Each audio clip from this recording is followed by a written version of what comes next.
Chapter 4: The Triumph of Galatea. Rose was trying to find a parking spot, but it was impossible. Joyce's street was packed of cars, and by the noise she was hearing, it was very likely that all the people was at her place. When Joyce mentioned her and sisters, Rose thought it was smaller than a real party, and that was far from her expectations. She felt grateful for calling Dakota and offering her a ride, so she wouldn't come in by herself. Because of the last days of summer, Joyce decided to do a barbecue, and there was her whole family. Some friends and neighbors, and her pool were full of children. That seemed to be very fun, and she set up the karaoke outside, so people were singing and enjoying the afternoon. Rose regretted bringing wine instead of beer, but Joyce's husband Derek said that they had a lot in the freezer, and she didn't have to worry, just have some fun. Dakota was kind of shy, so she wasn't totally in the mood to interact with the crowd, but Rose was excited about meeting new people, so they kind of didn't match their vibes that much. Rose didn't want to make her uncomfortable by joining other groups or leaving her alone, so she was feeling kind of stuck with Dakota. Thus, it was a more than welcome surprise when James showed up in the party and, after saying hi to Joyce, joined her and Dakota in a sunny part of the garden. "Hi, James. I didn't know you were coming. We could have come together," Dakota said, making Rose hope for him to offer her a ride back home. That would have been awesome. "Did you two come together?" "Yes, her house was on my way here," Rose answered.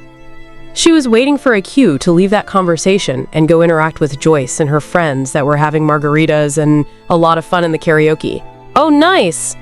It was very kind of Joyce to invite us to her barbecue. Usually, I don't accept invitations from my students, but since it was just a painting event and not proper classes, I thought, why not?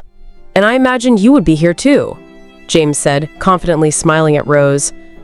"Oh crap," Rose thought to herself. "I have to go to the restroom and I will be right back," Dakota said, reading his intentions and leaving them alone, providing the worst outcome Rose could imagine. Rose still thought James was handsome and hot and probably interesting, and that didn't change a thing. To her, he was pretty as a flower or a baby duck, just cute enough to be appreciated. What doesn't mean you want to take it home with you. Well, probably she would take the baby duck, but not James. "Do you like singing?" Rose asked him. "Not that much, but I try sometimes. And you?" James asked her. "I love it, we should try," Rose said, walking towards the karaoke. Usually she would be more polite, but she just wanted to have some fun. Maybe make friends. And that was all. She felt guilty about flirting with the guy before, but it was just a few looks, no big deal. Does she has to deal with it?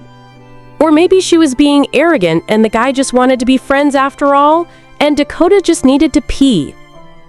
She decided to go for that one. "So, what do you do for fun, James?"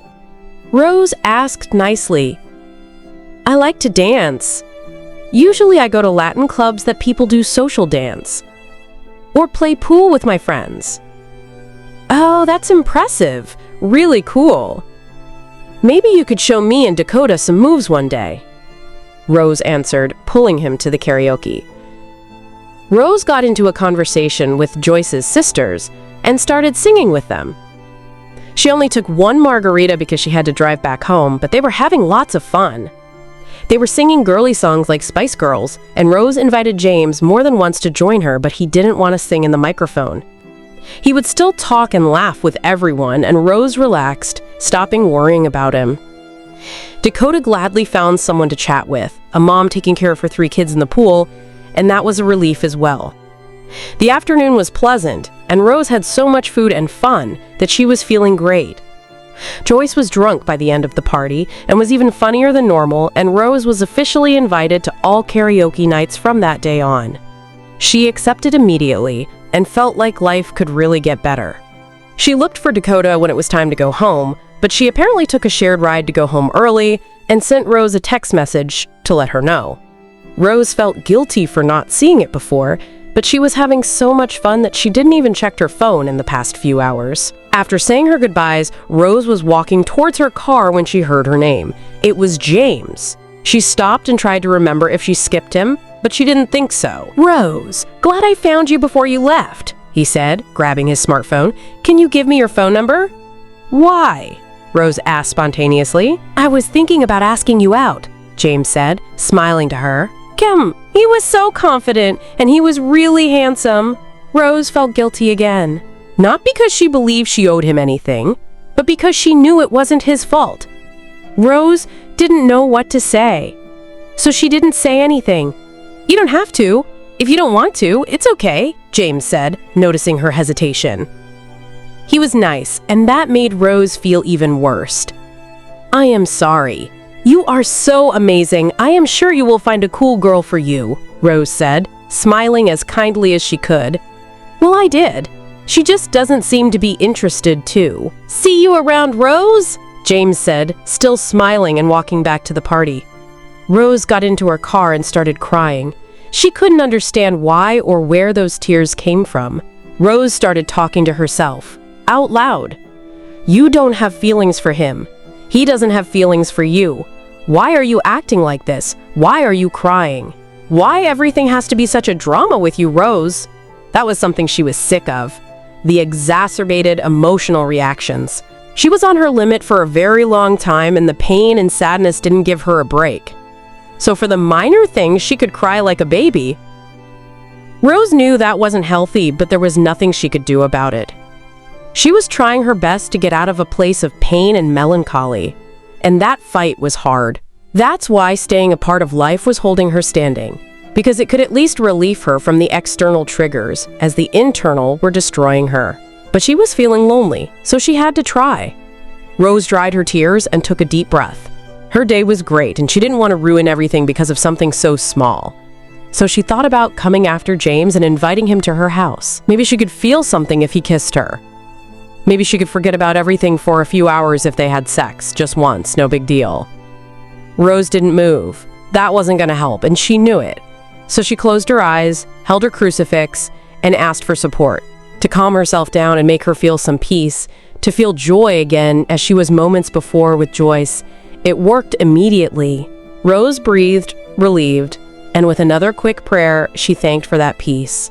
She remembered Philip and let the memory to fulfill her with happiness and a sense of completeness to finally balance her emotions. Then she thought about Alex. She remembered how it feels when he kissed her forehead while she was asleep. The texture of his hair between her fingers. How soft his lips were against hers. How cute his smile was, and how she loved to wear his glasses while he was looking for them in the whole place. Without noticing they were in her face, that memory made her laugh, and the heart ached. That was it, the red sign. She couldn't think about him anymore, or it would be a path of no return to her darkness. It was still sweet, although... Rose called Sienna on her way back home to keep her mind busy and tell her about that day. They focused on Joyce and the karaoke club more than anything else, because Rose needed that joy, and even Paul was interested in joining the party. He was funny, and he loved Sienna so much that supporting Rose became important to him too, as he knew how much she meant to his wife. Back home, Rose was already feeling good and decided to paint. Painting made her feel great, but it wasn't only because she loved art. It was because her art was about him, and she could express herself in a way that didn't hurt. Her art could wash her soul from the pain of loving him, because she could love him freely in there. It was her art. It belonged to her. And in her art, all the beginnings, paths, and endings were happy and full of beauty, magic, and depth. She put music on, a cello solo that inspires her soul, and started to work. Sometimes Rose could work for hours, until late at night, when she felt inspired, and when that happened, whatever she did was meaningful. One of the very few moments of her life that still had some significance was when Rose was doing her art. Rose had people she loved, like Sienna, that kept her feet grounded where it was supposed to be, but Rose was still trying to find her place, her role and worth in the world. Many pieces weren't matching yet. When she went to bed, Rose was so tired that she didn't even notice when she fell asleep. Next day was a Sunday, and Rose loved the lazy ones. So she ignored the smartphone and all the chores she had to do to just read one of her esoteric books that were waiting to be studied, prepared herself some really good homemade pasta, danced with herself with a couple glasses of wine, and finished her day ordering pizza and ice cream and watching practical magic for the, probably, 26th time in her life. She called that self-care and didn't feel guilty at all for doing it.